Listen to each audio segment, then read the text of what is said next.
নমস্কার, আসসালামু আলাইকুম। আসলে কষ্ট কারে কয়? চরচাপুরিতে যারা বসবাস করে তাগো জীবন প্রণালী দেখলে আপনার মাথা চোখে উঠে যাব। দেখুন কিভাবে এই গরুগুনে একটা আমান গরু মানুষে কিভাবে ধরে ডাইরেক্ট কোনো সিঁড়ি নাই, কোনো উঠার ব্যবস্থা নাই, ডাইরেক্ট উঁচা করে এইভাবে মানুষে গরুগুনে ভুটভুটি না উঠাইতেছে। আর এইভাবে এই গরু বা পশুধনগুনে হয়তো চরচাপুরির থেকে এইভাবে আনা হইতেছে। আমরা গেছিলাম তারাবাড়ি চরে, আর তারাবাড়ি চরের কিছু সাংখ্যিক ধারণা আপনাকে দেওয়ার জন্য চেষ্টা করুন। প্লিজ ভিডিওটা আপনারা কন্টিনিউ করুন, আর ভিডিওটা স্কিপ না করে ভিডিওটা যত পারেন আপনারা শেয়ার করে দিন। কারণ যারা চরচাপুরিতে বসবাস করে তাগো জীবন প্রণালী, তাগো কষ্ট দেখলে চোখ দিয়ে আপনার পানি হয়ে পড়বে। কীভাবে তখন আমান ঘরু এইভাবে মানুষের ধরে ধরে ভুটভুটি নাই উঠাইতেছে, আপনারা দেখতেছেন।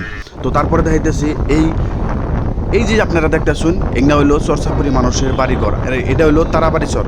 আর আগের ফুটেজটা দেখালাম আমি, ওটা হলো কলতলি চর, আর এটা হলো তারাবাড়ি চর। একটা মোষ দেখতেছেন আপনারা, আর কাঁঠালের কিনারে এনে হয়তো এভাবে রয়েছে, ওপেন রয়েছে।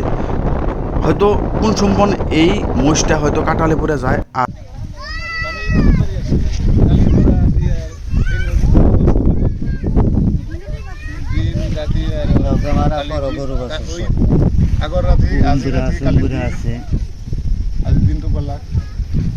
ধান কিরম কাটছ? 80 বিঘা ধান আছিল হয়তো।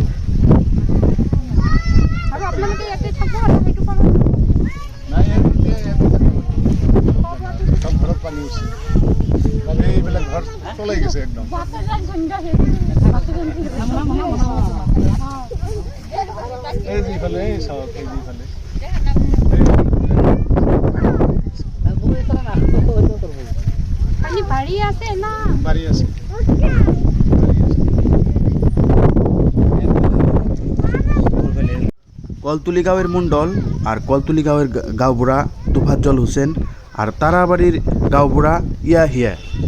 হয়তো এই তিনজন মানুষ আমাকে সাথ দিছে, আর এই তিনজন মানুষ হয়তো আমাকে আইছে। আপনারা দেখতেছেন এনে আউশ ধান বলে কয়। আউশ ধান বুনছালি ইনি 15 বিঘার থেকে মাত্র 1 বিঘা না 1.5 বিঘা ধান কাটতে পারছে, বাকি ধান হয়তো কাটতে পারে নাই। আপনারা দেখতেছেন এটার এই ফুটেজটা হলো কলতলি চরের। আর এই কলতলি চরের থেকে আমরা প্রথমে যে আপনাকে গরু উঠান দেখাইলাম, এই ব্যক্তি থেকে আমরা গরু কটা উঠাইছি। আর এই যে মেশিন, সেলো মেশিন দিয়ে যে ক্ষেত করছে, এই দেখুন সেলো মেশিনটা ইতিমধ্যে নদীর কাঁঠালে পড়ে গেছে পড়াই। হয়তো এই কজন মানুষ আমাকে সাথ দিচ্ছে, এই তিনজন মানুষ। আর ইনি হলেন কলতলি গ্রামের মণ্ডল, আর ইনি কলতলি গ্রামের গাঁওবুড়া তোফাজ্জল হোসেন, আর হলো তারাবাড়ির গাঁওবুড়া ইয়াহিয়া। তো আপনারা দেখতেছেন যে বহুত গুণে মোষ এইভাবে হয়তো বিচরণ করতেছে, এখানেও ওপেন আছে। যেহেতু চরটা ডুবে গেছে গা, এই মোষগুনে আসলে কোনে যাব। যে দুইটা হলো সাধারণভাবে শিবির দেওয়া হয়েছে, ছোট ছোট শিবির দেওয়া হয়েছে, এই শিবিরে হয়তো পর্যাপ্ত পরিমাণে হয় না। 100, 200, 150 গরু বা 100 গরু উঠলে বা 50টা গরু উঠলে এই শিবিরগুনে হয়তো ফ্লাপ হয়ে যায়।